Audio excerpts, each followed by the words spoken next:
What's going on, everybody? It's amazing how I always come up with something, and there's always something to talk about within the Snyderverse. If you don't like it and that's not your cup of tea, step aside. This is not for you. But for everybody that wants to restore the Snyderverse, release the air cut, and we're still fighting and are still going and haven't given up, let's go. Make sure to hit the subscribe and let's keep on going. All right, so today let's talk about the Atom real quick. All right, so check this out. It's interesting, but at the same time, I want to compare something. All right, and this is not to debate, Marvel and DC. I'm just gonna try to talk about some quick facts, if you want to say. But at the same time, I am putting my tinfoil hat, and you'll see why. All right, I'm not ashamed to say that, but I'm gonna tell you straight up. All right, Zack Snyder's Justice League was released in March 2021. All right, in there we see Ryan Choi, that he's the Atom, working along with Cyborg's dad. All right. It's interesting that in that same year, a few months away, right, we get in September of 2021 Shang-Chi, right? Okay.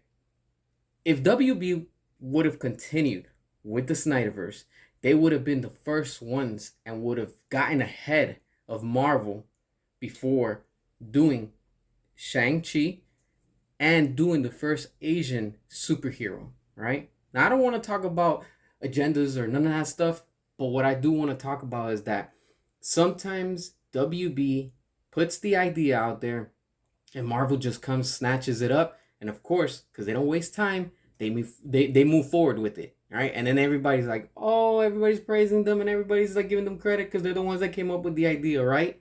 I'll tell you why I say that. If WB would have allowed Zack Snyder continue with what you're doing, we would have been on a whole different level. And like I said, I'm not here to cause division. I'm not here to say this one's better, that one. Look, I'm just talking about what I think could have happened. All right. And again, we don't have to agree. And if you don't agree, that's fine. Just step aside. All right. Look, if WB would have just said, hey, here you go, Zach, do what you have to do, and that's it, we would have had within the dceu the first Asian superhero movie. All right. But like I said, DC tends to put out the idea and they're slow. And then Marvel came, snatched the idea, ran with it, and gave us Shang-Chi. All right. It's not coincidence because in the same year that was happening, no.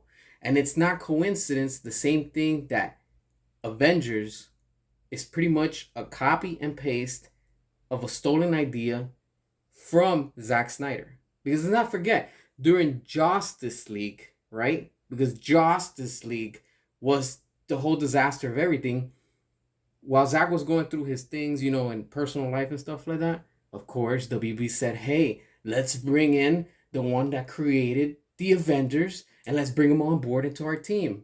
Let's hire somebody from the competition. Biggest mistake they ever did, because look at how bad it has haunted them to the day of today, right? Now, where I'm trying to get to is the following. All right, this is how messy it is. When they were filming Justice League, what did Joss Whedon do? Bring in his friend, Kevin Feige, and bringing in his people. Oh, they're just friends, they're on the set. Right. I would have had both of my eyes on those rats and those snakes because that's the competition inside. So what are they doing? Oh, so what's up? What's going on? Oh, no, nothing. This is what we're doing. These are the ideas that we're working on. You see what I'm saying? They're leaking info. What did Kevin Feige do?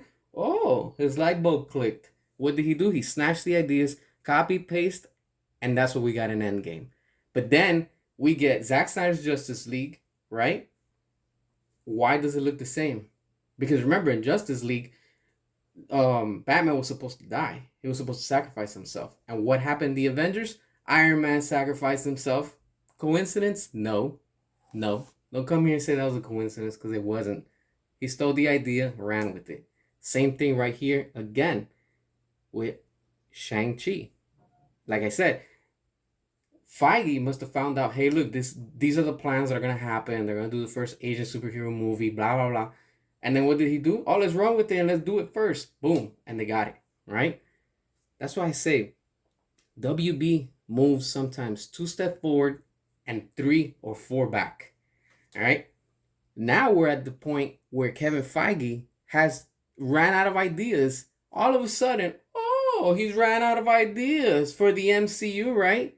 It's not that he's ran out. He just doesn't have ideas to steal anymore from Zack Snyder. So now he's having a hard time, and it's showing and it's revealing his colors of what he was. He was nothing but a copycat. That's it. That's all. You get what I'm saying? It's a shame that we didn't get more, but like I said, we're not going to stop. We will stop at nothing. We will continue to fight, and we will not give up. If you've given up, tighten up. Get back and keep on fighting. The movement is not done. Until Zack Snyder himself says it's over, when he comes out and says, hey guys, give up, we're done, no more, then we will stop. Until he doesn't say that, we will continue and we will stop at nothing. Accept it, haters. You just can't accept the fact. That's what it is. We got the Snyder Cut. We fought for it.